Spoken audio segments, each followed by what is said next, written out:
Thanks, Brittany. Thanks, everyone, for taking some time out of your Wednesday evening. Try to keep this informal, and we'll knock down some questions after we're done here. And so let's get started. We're going to talk about prostate cancer and treatment options.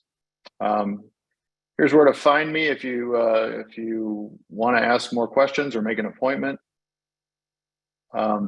All right, so first thing we're going to do is talk about prostate cancer, kind of give you an overview of diagnosis, talk about some treatment options, talk about radiation therapy, and specifically how we protect against side effects with this relatively new space OAR hydrogel. It's been around for 5 or 6 years now, and we use it a lot.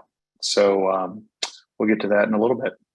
So first of all, a lot of people say, what is the prostate? Well, the prostate's a reproductive organ, okay? Men urinate through the middle of it, but essentially when a man has an orgasm, what comes out comes from the prostate. So unless you're trying to make a baby, you don't need your prostate. And it kind of, as we get older, it just gets in the way because as it grows, it can gradually obstruct the urethra. And that's where you kind of get the slow stream and feel like you need to pee more frequently. So that's BPH, benign prostatic hyperplasia, and that's what we call an enlarged prostate. Okay, and like I said before, if you look at these pictures on the right, normal, and then as it enlarges, you see how the bladder gets thicker. The bladder is a hollow muscle, and it stretches and then as it squeezes to push urine through an obstructing prostate, it's kind of like going to the gym and lifting weights, so it gets more muscular. And that's where you get these symptoms of feeling like you need to go to the bathroom more frequently. And there's various medicines that we use to treat both an enlarged prostate and overactive bladder.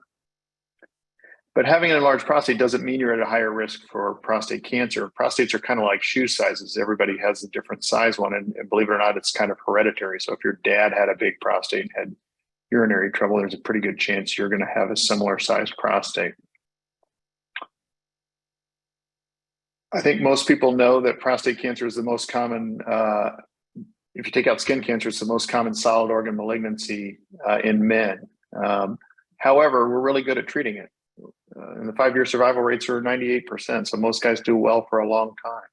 We're going to talk about treatment options here in a minute. Here's some stats from this year. We estimate that there'll be almost 270,000 new cases.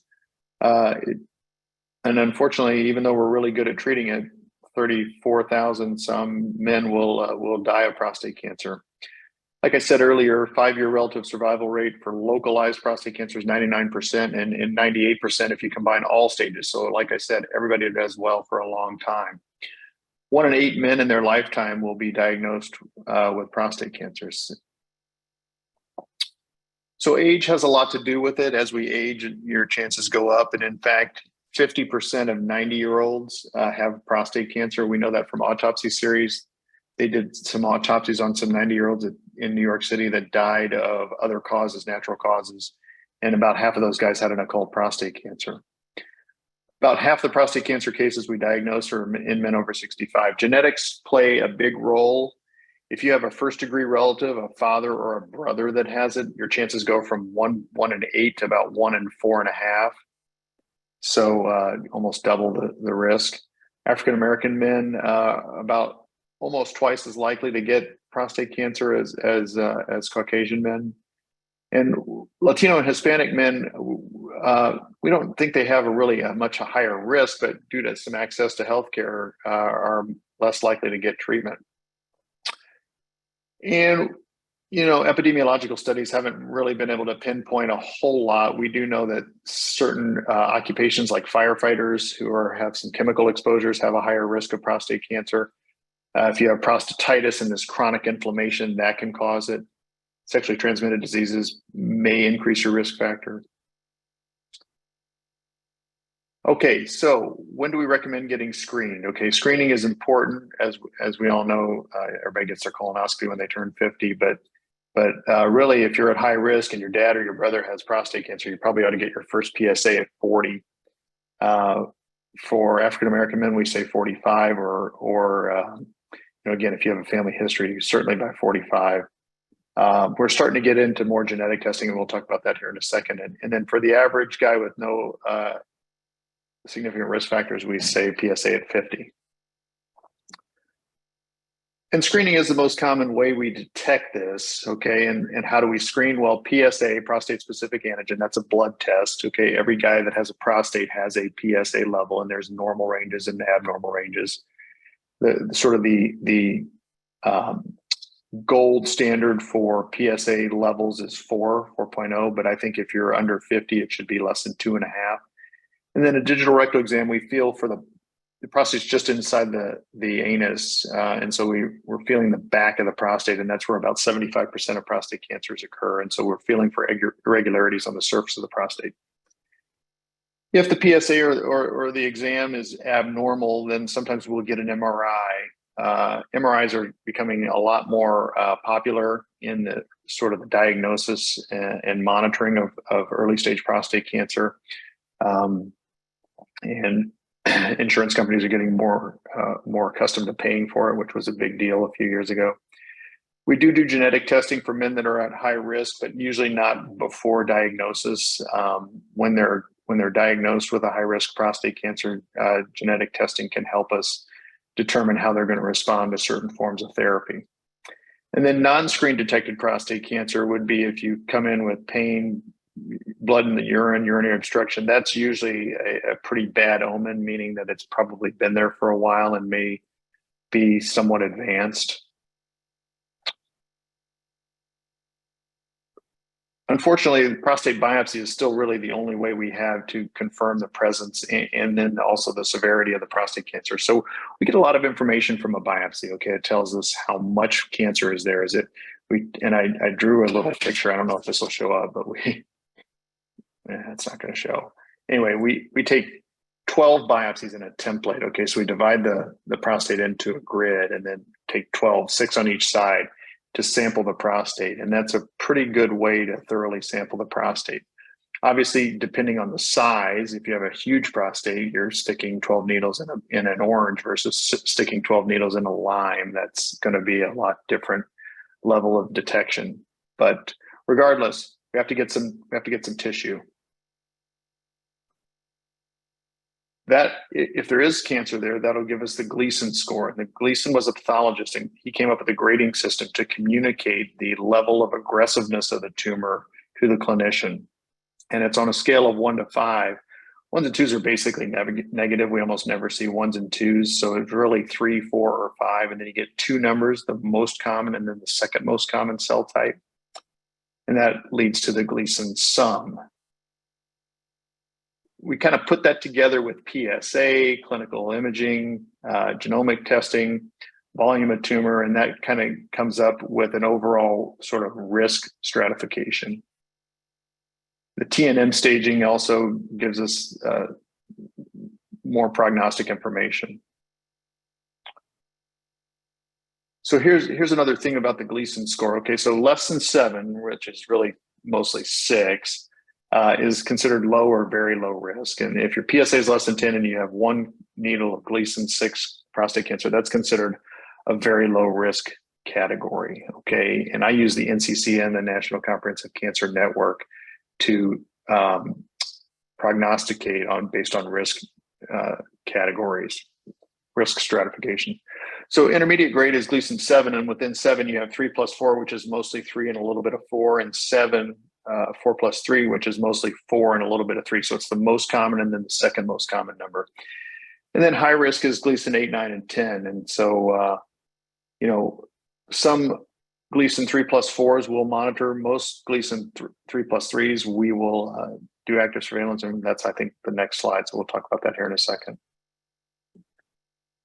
Okay, treatment options. Okay, so active surveillance. About half the guys that are diagnosed in our practice get active surveillance. And active surveillance doesn't mean doing nothing. It means monitoring. And obviously, that can create some anxiety, but it's been shown in multiple studies to be very safe and effective.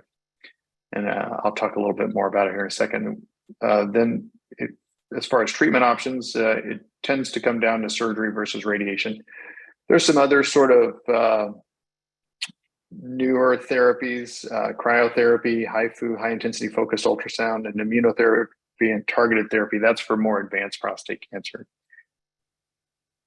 So active surveillance, okay, that means we see you every 6 months. We do a PSA and a rectal exam.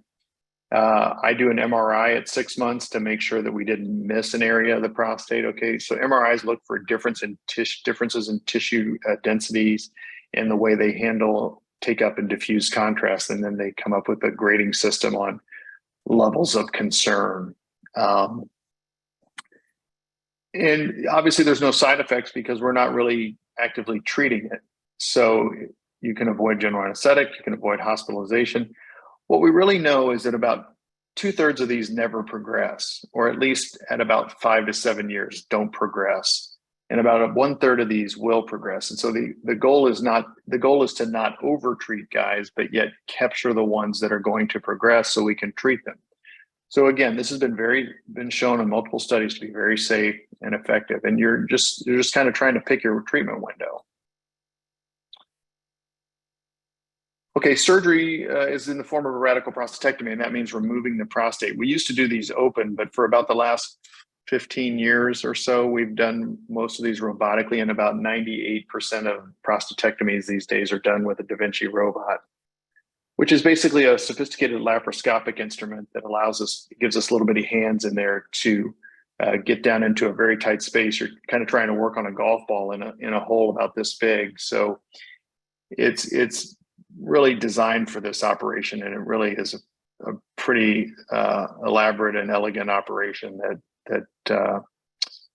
is generally pretty safe with minimal complications. But there are some potential side effects, and those side effects include urinary incontinence. Okay, so the ability to start and stop your urine. The prostate sits on the start-stop muscle. Okay, so that muscle gets beat up during the surgery, and that can lead to incontinence. And statistically, it's about 5 to 10% of guys will have some degree of stress incontinence. You're stressing your bladder, and coughing, sneezing, lifting something heavy, that can cause some urinary leakage. Sexual dysfunction, the nerves that are responsible for erections run right in the capsule of the prostate, kind of in a web.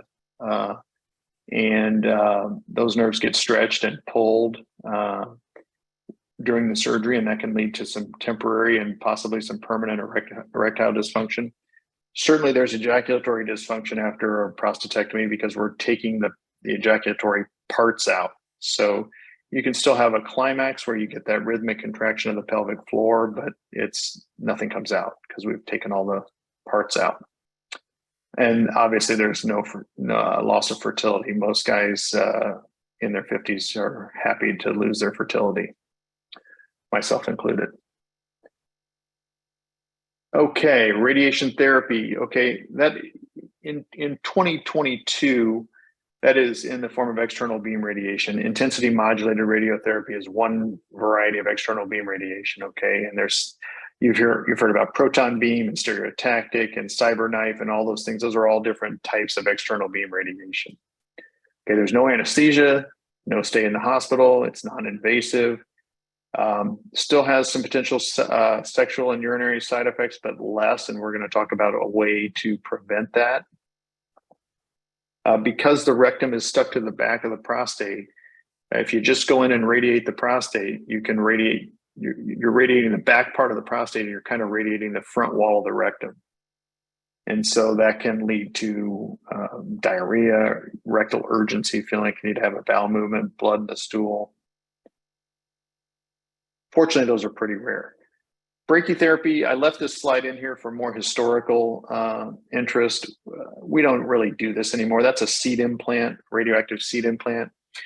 And 20 years ago, when computers weren't as fast and technology wasn't as advanced, this was a way to radiate the prostate from the inside out. But nowadays, I think that there are more side effects and it's less effective. So if you want this, I would tell you to go somewhere else, because I stopped doing this about 10 years ago because I think there's a better way to do it. And the problem with seed implant is that you put 100 red hot grains of rice in the prostate, and then you try to pee through the middle of it. if you have a problem, there's no on-off switch, and it's just some of these guys were pretty miserable for a while. So I think there's better ways to do it. And the brachytherapists, I'm sure, would love to debate me. Cryotherapy is where we freeze the prostate. We put freezing probes in there. That's generally speaking what we do for what we call salvage. So if you have a recurrence of your prostate cancer after radiation or after some other form of therapy, that's where we would freeze the prostate. Hormone therapy is where we manipulate testosterone to treat advanced prostate cancer. Prostate cancer grows because it's the fuel for prostate cancer is testosterone. Okay, so by taking away the fuel, you put the tumor cells to sleep, which makes them more susceptible to radiation, or if there's metastasis throughout the body, it stops it in its tracks. Immunotherapies for advanced, and chemotherapy and immunotherapy and some of these other things are for advanced prostate cancer, which is really kind of beyond the scope of this discussion. All right, so let's talk about radiation and space OAR, because I think it's pretty cool. And it came around 5 or 6 years ago, and it's really changed the conversation in the external beam world. Okay, so like I was telling you earlier, the rectum is stuck to the back of the prostate. So you can see these pictures in the cross-sectional and the sagittal image there.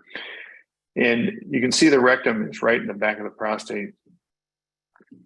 So the organ at risk is the rectum. So this has been studied in a lot of studies, but what we've shown is that we can really reduce the dosage of radiation to the anterior rectal wall by placing this space OAR. So what is it? It's a dissolvable hydrogel that we put in with an outpatient procedure with a little bit of local anesthetic. It's not that big of a deal. Guys say it's easier than their biopsy. Whoops, sorry, go back.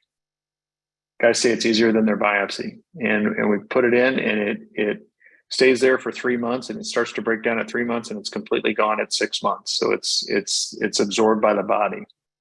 So there's no lasting effects of it. And it basically gives us a backboard to radiate the back part of the prostate. And I kind of already said this, but it basically gives us about a 1.5 centimeter spacing between the rectum and the prostate, which is plenty. And when you put this in and you see the prostate sort of lift off the anterior surface of the rectum, it's pretty cool. And there's a nice space back there to be taken advantage of. It's polyethylene glycol, which some of you will realize is antifreeze. Okay, so what it does is fewer bowel complications, 75% less grade 1 rectal toxicity. So grade 1 rectal toxicity has those side effects: urgency, loose stools, and frequency. It also has about 60% less urinary complications. And one study showed that guys actually had fewer sexual complications. I think it just lends itself to an overall pelvic health and a better pelvic health well-being after radiation therapy, which can make you, if you're feeling like you have to have bowel movement all the time, you're not really interested in sex. And if you feel like you have to pee all the time, you're not really interested in sex. So there's been, as you can see at the bottom there, 220,000 patients to date and growing. We do a lot of these here. We do 15 to 20 of these a month for guys, and really very few complications. I'm going to show you a quick video here. Jim Gray is a radiation oncologist in Nashville who I know personally, who went through this. If I can get this to play.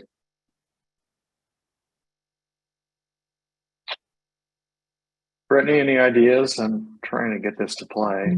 If it's not playing, you might not have enabled the content inside the actual PowerPoint. You could press escape and see. No, you look good there. It looks like it's read only at the top. I'm happy to attach the link to this in the chat if anyone wants to watch this on their own time, if that would be helpful. Yeah, sorry about that, guys. Trust me when I tell you Jim did well. Okay, so radiation therapy is really pretty effective. So in summary, it's a very effective treatment, and the technology is changing all the time. They're doing dose escalation. They're doing hypofractionation, where they give a little bit more dosing on a slightly less frequent time period. So it used to be 40 treatments, now it's down to 28 treatments. And again, if you learned one thing, it's that everything is packed down there: the bladder, the prostate, the rectum. It's all down in a very tight space. And so separating those structures from each other really allows us to focus in on the prostate and avoid the surrounding structures. So if you want to learn more about this, text Space OAR to that number, 73771. You can visit Space OAR. They have a really nice website. We have a link on our STL Urology website where you can learn more about all this stuff. And I think that is it. Yep. I'm not going to read the references for you guys. So